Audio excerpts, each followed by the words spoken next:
The most dangerous conversation you have every day isn't with your boss or your partner. It's the one happening inside your head right now. See, your subconscious internal language controls a staggering 80% of your focus and performance. So here's how to stop arguing with yourself and start using the kind of language that instantly enhances your motivation. Okay, let's really dive into this.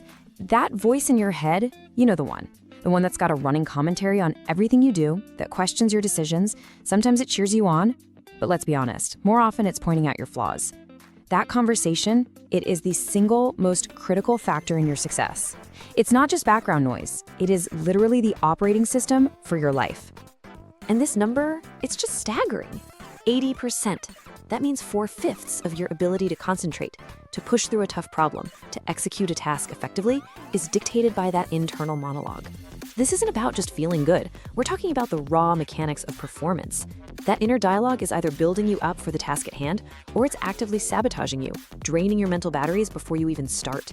Most of us just let this conversation run on autopilot, completely unaware we've handed over control to this unchecked, untrained, and often supercritical narrator in our heads. So what do? The logical step for a lot of us is to fight back with aggressive positivity, right?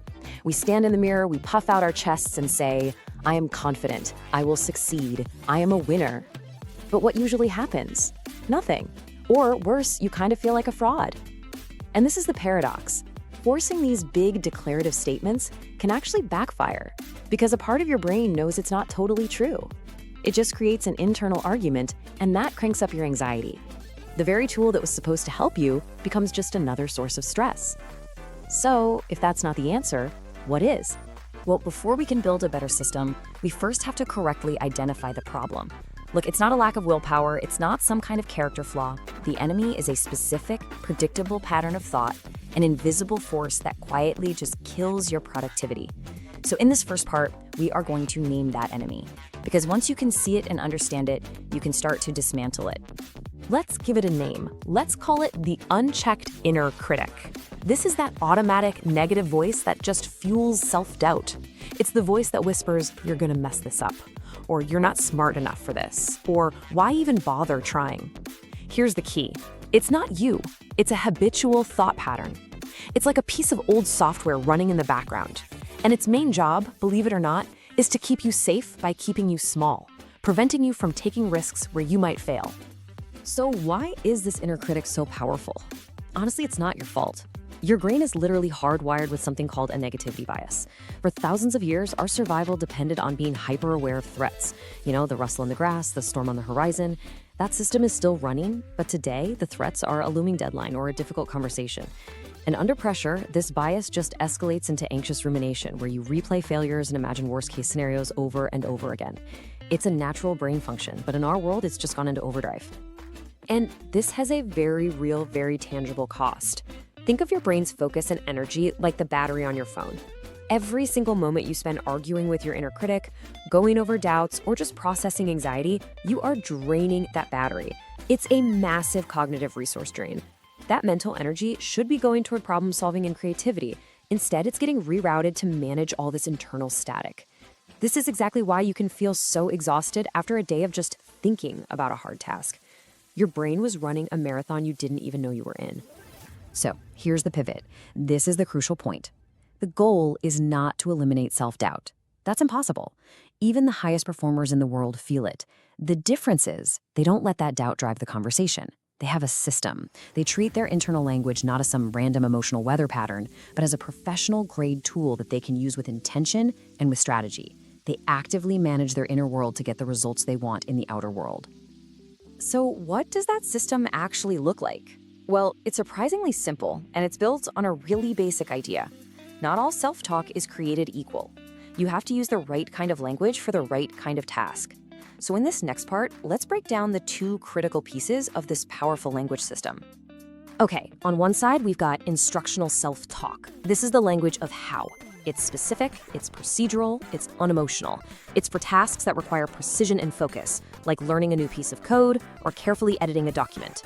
Then, on the other side, you have motivational self-talk. This is the language of why. It's all about effort, confidence, and persistence. This is for tasks that need endurance, like running a marathon or pushing through the last hour of a grueling project. The absolute secret is matching the language to the task. Trying to use motivational talk like, come on, you can do it, when you need precision can just make you anxious and jittery. And using instructional talk like, keep your head down when you're hitting an emotional wall just won't give you the fuel you need. Let's make this even more concrete. Okay, public speaking. If you're nervous, telling yourself, you've got this, that's a motivational cue, and it might help, but it doesn't solve the physical symptoms. An instructional cue like, slow down, pace, is a direct physical command you can follow. Same for learning guitar. Keep going is great for morale, but focus on finger placement. That's what actually builds the skill. And for that marathon, when your legs are burning, maintain your rhythm keeps your form from breaking down. While push through, you can do it, provides the emotional gasoline to get you over the finish line. You need both, but you have to use them at the right time. Now, here is a really powerful, kind of advanced technique that just magnifies the effect of both types of self-talk. It's called the Pro-Nominal Shift. It's a dead simple change in language that has a really profound psychological effect. Instead of using I, you just shift to the second person, you. So why on earth does this work? It creates what psychologists call objective distance. See, when you say, I can do this, you are deep inside your own emotional soup. The statement is loaded with all your personal fears and doubts. But when you switch to you can do this, it's like you're getting advice from a trusted coach. It depersonalizes the pressure. It takes the emotional charge out of the situation and makes the advice feel more objective, more rational, and way more believable. You become the coach, not just the struggling athlete. So we've covered the what and the how. Now let's explore the science of why this system is so incredibly effective. This isn't just some mental trick, it's a direct intervention that leverages the fundamental way your brain is built. Okay, the first key principle is attentional control. Think of your frontal lobe as the CEO of your brain. It's responsible for focus and decision-making. When you get stressed or anxious, your more primitive, emotional brain, the limbic system, tries to hijack the whole operation. Well, strategic instructional self-talk acts like a direct order to your CEO. A simple cue like focus on the next sentence literally pulls your attention away from the emotional noise of I'm so behind and directs it right onto the task. You are manually strengthening your ability to control your own focus. The second principle is self-efficacy, and this is one of the most powerful predictors of success there is. It's not just some vague confidence, it's your specific belief that you can execute the actions required to succeed. Motivational self-talk like, you've handled tougher things, keep pushing, is like pouring fuel on the fire of self-efficacy. It builds that psychological foundation for persistence. And when you believe you can succeed, you are way more likely to put in the effort needed to actually do so. It creates this powerful upward spiral of belief and achievement. Okay, theory's great. Science is great, but let's get ruthlessly practical. Knowledge is totally useless without action. So here's a simple 3-step plan you can use to start rewiring your internal monologue and turn this knowledge into an automatic habit starting today. All right, here's the 3-step process. First, catch the critic. You can't change a pattern until you notice it. So this first step is just about awareness. When you hear that negative voice pop up, your only job is to mentally label it. There's the critic. Don't argue with it, just notice it. By labeling it, you create a separation. It's not you, it's the critic. Second, deploy the cue. This is your moment of intervention, where you intentionally choose the right kind of language. And third, challenge and reframe. This is where you replace that critic's dead-end statement with a constructive question. It's not complicated, but it does require consistency. So let's break down steps 2 and 3 a little more. Step 2 is your point of attack. It's the 5-second cue. Before you begin any important task, just pause for 5 seconds and ask yourself this one simple question.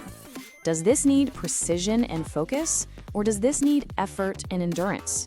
Your answer immediately tells you which type of self-talk to use. Precision? Use an instructional cue like eyes on the target. Endurance? Use a motivational cue like let's go, stay strong. This single question stops you from using the wrong tool for the job. And step 3, challenge and reframe, this is where you do the deep work of rewriting the script. Just look at this comparison. The critic statements are dead ends. They're absolute, they offer no way forward. I'll never get this done. It's a brick wall. But the coach's response isn't some cheesy affirmation. It's a constructive question. What is the next single step I can take? A question engages the problem-solving part of your brain. It immediately shifts you from being passively overwhelmed to being actively engaged.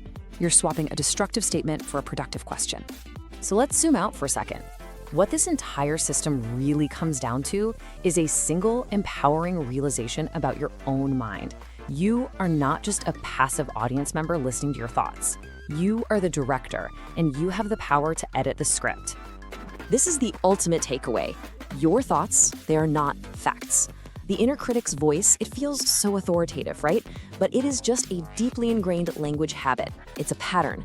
And like any pattern, it can be interrupted, it can be challenged, and it can be replaced with a new, much more effective one. You have agency here. You have the ability to consciously choose the words you use inside your own head. And when you do that, you can fundamentally change your performance and your experience of life. So what will your inner coach say tomorrow? Look, this system for self-talk, it solves the fundamental problem of anxiety and self-sabotage. And why it matters is that it gives you a system to command your focus and your persistence, turning your inner voice from an enemy into your most powerful ally. By understanding the difference between instructional and motivational self-talk, you can match your language to the task, which directly strengthens your self-efficacy and sharpens your attentional control, steering you away from distraction. Just remember this. Productivity isn't about doing more, it's about mastering systems that make focus effortless.